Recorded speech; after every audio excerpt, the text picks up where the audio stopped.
Thanks for joining us on This Week in Jacksonville Business Edition, this podcast where we focus on economic growth and development. And this is really interesting to me today. I hope it'll be interesting to you as well. Luciano Duque is with us. So C3 Bullion is the company. And what we're talking about is gold. And this came to mind. I thought this would be really interesting because recently the governor of the state of Florida announced that gold was going to be legal tender in the state. Okay, lots of questions here. First of all, tell me a little bit about your background and the company that we're going to be talking about today. Perfect. Really, my background is in finance. I've been in finance for several years, building portfolios for clients, mostly international clients. We build investment portfolios, balanced portfolios, and I'm involved in that area previously. Okay. Now, as time passed by, I always put like gold in a portfolio, you know? Gold is always a part of it? Yes. Okay. The problem with gold is that gold has no income unless gold goes up. So if you put, let's say, GLD or whatever, spot gold, if gold is not really going up, nothing is happening. So aside from the past maybe 2 years, just gold sits there. Yeah. So the idea of having gold in a portfolio always makes sense, but always people say, yeah, if gold's not doing much, you know, where's the income from it? The value of having it is it's very stable, right? It's not usually, it's not riding the roller coasters of the markets if I'm invested in the NASDAQ or S&P and some of those stocks. What happened? But recently, gold has really grown. It just, I was making notes just from September of 22, the price was about $1,600. And as of today, it's $3,300. Yes. So big growth recently. Why? Well, usually gold behaves inverted to the stock market. Right. Stock market goes down, gold goes up, and kind stays of like that way. Bonds versus equities. So that's pretty much what gold does traditionally in a portfolio. You know, it balances your portfolio. Okay, but if nothing is happening with the stock market, that's when you have the gold like flat. All right. Now, when you start having uncertainty in the markets, that's when gold starts to go up. Now, something very interesting happened like 2 years ago with something called Basel III. Basel III is a regulatory framework of big banks and central banks. So that's the way how they calculate their reserves. So what happened a few years ago was that gold was turned into what's called a tier 1 asset, okay, like physical gold, what could be like in a segregated account. So it's not what usually is called like paper gold. With paper gold, you have some rights or whatever for a future gold or future delivery. So you just have like a financial paper that tracks the price of gold, but you don't have the actual gold behind it. So what happened with Basel was that Basel took those paper gold and they turned it into a tier 3 asset for the calculation of the bank reserves. And physical gold turned into tier 1 asset. So what happened was that now banks realized they needed gold as part of their assets, like the physical gold. So the first movement that you had was from central banks. So aside from all the fluctuation and political, whatever you want to say, you have a regulatory component aside from all that happening. And your first like movement happened with the big central banks. And that's why you saw the last 2 years as central banks broke every record of gold purchase. And look, they were not buying paper gold. They were actually buying physical gold. So our take is that the movement started by the big institutions like big banks, central banks, and now the rest of the industry is following up what happened with them. So honestly, our take is that this increase in the price of gold is going to continue. I don't know if it's going to continue as fast as it's been going. Honestly, we're expecting a few pullbacks, you know, to stabilize a little bit the price of gold. But the reality is that just from a purely regulatory perspective, the need for the physical gold is already there, according to Basel III. Is this the same as commodities trading? I know when commodities are traded, it's, hey, I don't have possession of that actual commodity. It may be that there's a call and now I have to produce this. Is this the same kind of thing you're talking between paper gold and physical gold? When I say paper gold, it's more of those English is my second language, derivatives. Okay, so those derivatives are rights in gold production.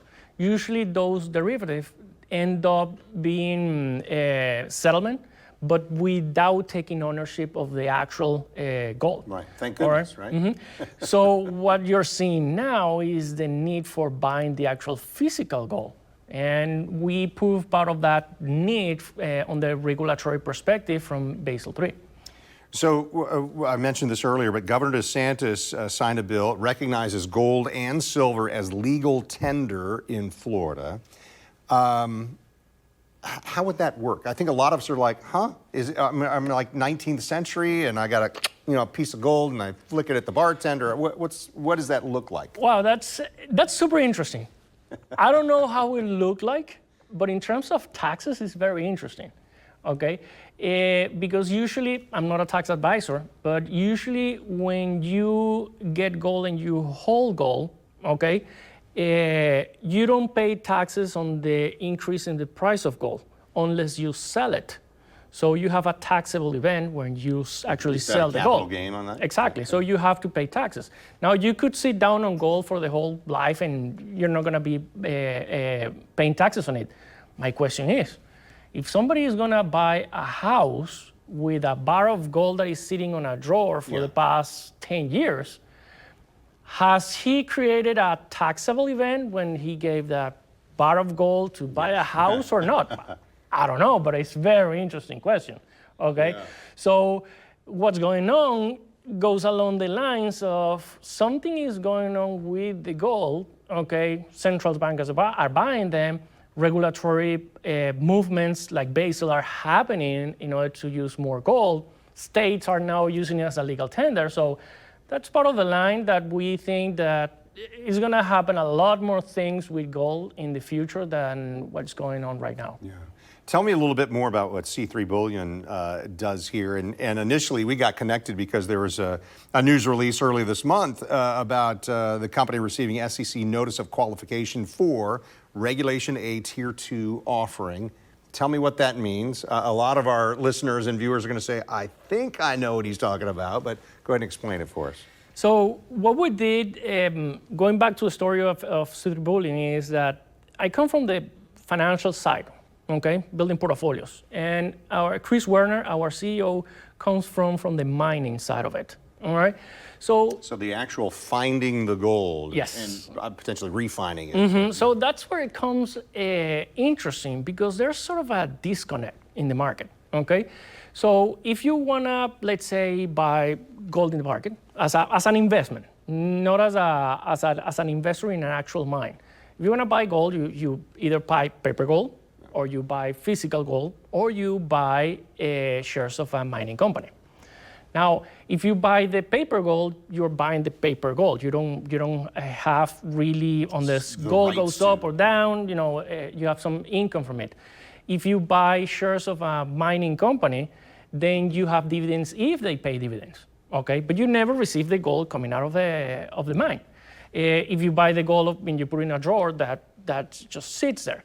So there's a disconnect. Either you have the actual physical gold, okay, where you move with the price, or you buy shares of a mine and they might give you some dividends. So there's a disconnect in the middle, how to get gold for my portfolio with some sort of income. Because there's only two extremes and that's it. So there was always that hole in the space. Then you have Chris Werner, who has been working with mines like all his life. So he's used to taking mines public. Now, you have a space in the mine sector where you have like a lot of exploration, which is super risky. And you have the huge mines. For these huge mines, it's sort of easy to find finance. But then you have in the middle mines who are sort of smaller, but they are already producing. Now, these smaller mines, the big guys don't look at them because they're never going to be like big, all right? So they are stuck even though they have gold. So then you have those two spaces.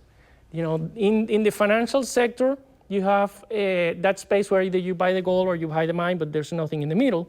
And in the mining size, you have that size that either you're an exploration or you're a bigger one, and there's a space. So we identified those two niches and we created this bridge. So how this bridge works? We are a mining advisory firm, and that's C3 Bullion. But what we do is work also with investors. So the investors want to get a piece of the action that happens in the mine without actually owning the mine. All right. So what we have structured is a mining advisory firm where we lend money to these smaller mines using the capital from investors. And the cool part is that the mines pay back with physical gold to investors at a discount. Okay. Now the interesting part is that sounds unusual. Exactly. Yeah. So everybody's like, what? Yeah. We're gonna receive actually physical gold? Yes. Okay. That's the whole concept. So that's what is called private lending. So as a private lending, we lend to the gold mines. We ask as a mortgage, okay, collateral, backing up the loan. So the loans usually are like 5 years. And in those 5 years, we inject money to the mine with know-how because we have a whole mining team. So it goes in there to increase the production of the mine, all right? We don't get shares of the mine, because that's also risky. What we want is the gold producing in the mine at a discount. So we go in there, we inject capital, we put a lot of know-how into the operation, we streamline the operation, lower the cost. I mean, we go fully in with the mine, and when the mine start paying back, they have to pay back with physical gold. So let's say, for example, this month, the mine has to pay us, I don't know, $3,000 for principal and interest. So the way they pay back the gold is they, instead of sending $3,000 in fiat, they send out $3,000 in gold at a discount. And we know the cost of producing an ounce of gold, so we deal with the mine in acquiring the gold at a discount from market price. So what happens is now the investors receive an interest rate because it's a private lending, plus the way it is paid back is with physical gold at a discount, and we get also a royalty from the production. So what happens is the money is paid back in full with gold. We put the gold in vaults, and at the end of the 5-year term, that is a loan, we literally send gold to investors. And so for the mining operation, the incentive is, hey, we want that capital invested into our production. And the know-how. Yeah. That's super important for the mines, because these mines in this size need a lot of help, okay? What happened also on these mines is that usually the traditional investor is a very aggressive venture investor. So they say, perfect, you want the loan? Okay, give me half of the mine. All right? Now, as we go in, we say, we don't want ownership of your mine. We're going to help you produce, but you have to pay us, the loan. So for them, it's awesome because we go in temporarily, only 5 years. So the cool thing for them is that we streamline the operation and get those mining to a point when we leave that they could take those mines public. So for us, for them, it's kind of a bridge loan to take their sort of a smaller mine to the next level. And we benefit both from it. And our investors on the other side benefit because they're acquiring physical gold at a discount. So I'm thinking through all that you're sharing, and mining operations, not my specialty, not yours, but I know you were talking about Chris Werner, and that certainly is part of the expertise for C3 Bullion. What are some of the things that the operation needs, and what is that expertise that you guys are able to bring in and offer these mining operations? There's something in the industry called QP, or qualified person. A QP or qualified person is a person that can sort of sign a 43-101 report. The 43-101 report is the one that lets you know how much gold is on the ground, okay? The way they do it is really interesting. They drill down, they bring out samples, and they calculate the amount of gold in each of the samples, and they make a map, on the ground map, like a 3D map of what is down there. So those QP people are really important. We have in our team. Are they geologists? Yes. Or, okay, all right. So those QP people are kind of hard to find in some regard, and we have in our team 5 of those. So we don't go into a mine where we don't know there is something on the ground. I mean, we are not getting into exploration at all, which is like super risky. We go in to increase production or to start the production. So usually those mines, either they have a 43-101 that is a report that actually tells how much gold is on the ground, okay? Or there is a very good suspicions that the gold is on the ground and that our QPs are going to be able to check and say, yes, there's something on the ground. Okay, so we check everything that needs to be checked in order to go into the mine and start producing. The other interesting part is that we just don't give money to any mine. Usually what happens with these mines... There's a screening process of vetting. Not only that, you sometimes give money to those mines in Latin America and you send the money and next week you see the guy with a new truck and new yacht and things like that happen. We check everything in some regard that, okay, you need money for an equipment, perfect. Which one equipment do you need? No, I need this XYZ equipment. So we go in there and check and say, you know what, we check it. And it's not the XYZ, you need the ABC. By the way, we know the supplier of the equipment. So let's buy the equipment, let's send the equipment, okay? Let's train you to use equipment, hire the people, and put the equipment to work. So it's not that we're just simply sending a check. We're literally going like boots on the ground and actually helping the mine increase production. Luciano Duque is our guest here, and I'm fascinated by this. When we're talking about gold mining operations, where are those happening right now in the world? Is it global, or are there certain regions that... The Americas. The Americas? Yes. Tell me more. We have less risk, okay? If you go out and you go to Africa, you have a lot of political risk down there.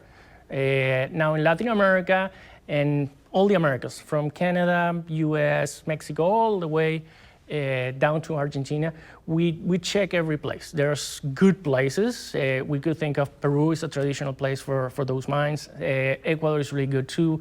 Actually, we had conversations with the Ecuadorian government because when they heard the business model, they say, wow, we have so many mines in Ecuador that need help. And what they are receiving is like venture investors that want to take over and take the mines out of the locals. In our case, we don't want to take the mine out of the local. Actually, we want to keep the mines on their hand. We just want to get the gold out for our investors. So in that regard, the business model started to get a lot of traction. And we were talking about even creating sort of a sovereign fund or whatever for the actual government, because they say, could we create something just for Ecuador and just putting mine from Ecuador? So in that regard, it turned super interesting. So going back, I forgot to talking about the idea of the Regulation A. So what we did was we created the whole mining advisory company with this line of business, and we went through the SEC on what is called a Regulation A process, okay? So we have a bunch of requirements. We spent like a year working with them. The SEC has a bunch of requirements. This just in, yeah. There's a lot of hoops to jump through. Oh yes, even we have to provide 2 years of audited financials. Okay, so it was a lot of work, but finally we went through the whole process and it was done. So in that case, we went live raising capital for the company, the management company that's creating this whole thing. We went live on May 28th. Yes, May 28th. Yeah. Okay, recently. Very recently. Yeah. We have just a few weeks. Yeah. Okay. So we went live, and now people can buy shares of the company through T0, which is our broker dealer. Okay. So they can simply go into either to our website and follow inside the website, go directly into T0 and invest in the company. So the minimum size investment is $500. Okay. So it's really small because we are creating this management company to actually drive a new investor in gold. Traditionally, either you just have the people that put it on the portfolio, or you have venture investors that go into mining. But the vast majority of investors in gold that just want a small allocation with some income has been staying on the sidelines. But with this movement in gold, now you have a lot of people looking, okay, you know, I need to go back to my 2.5% to 5%, which is a traditional percent of my portfolio in gold, but how? You know, either you buy the gold or you buy mining shares, and it's not the same. So we're trying to create that new product, like in the middle of the two, offering the exposure of gold with the income of the mine without the exposure to the actual mine. So I'm sure you'd agree with this, but often gold is considered basically a safer investment or a hedge against the market and even what happens in politics, geopolitical shocks to the market. Yet we've seen this big ramp up. The price of gold has doubled since, my notes here, since September of 2022. You said we think that the price of gold will continue increasing. So is it a speculative thing for people? Is it like, oh, I'm going to jump on that because right now it's soaring? Or is it just something that you believe gold's time has come over these last few years and investing is still a way to earn and grow and, as your new model shows, have some income as well? If you see the risk of investments, okay, you have like higher risk and lower risk. I would put gold on the bottom part. You don't have to go into investing in gold thinking this is the one that is going to produce to me like 75% return. No, that's not what gold does on a portfolio. Gold goes into the bottom of that risk. It's part of the safety net? Yes, so it's always there. You don't have to go in there expecting like a boom on it. If it happens, okay, it happens, but don't go in there thinking that it's gonna do that for you, because that's really risky. Yeah. So what I would do in that case is probably buying futures in gold and things like that, but it's not what it does. So I always suggest, and it's sort of a traditional, putting 2.5 to 5% on your portfolio in some exposure of gold. And what we're creating, it's a way to put that exposure with some income if gold stays flat. Now the cool thing of that strategy is that if you have that income from the gold price discount, and on top of it you have an increase in the gold price, you have back capture both. On the other hand, if you have that income from the operation and you have a drop in price, that drop will eat some of it. So it will give you that cushion, okay, to put a word on it. But no, gold is not that crypto thing that's gonna produce you 3 times. It's not, okay? It's not that part. Easier to understand probably than the crypto. Yes, and in the future, if you can buy houses with gold, that's super interesting. This has been very interesting to me. I know we're kind of deep, some people say in the weeds. This is in depth for sure for a lot of people, but Luciano Duque, thank you so much, and appreciate you taking the time to explain this new offering and how that's working. So thank you very much, and thank you for listening or watching to our podcast today. New episodes of This Week in Jacksonville Business Edition come out every Thursday at 9 a.m.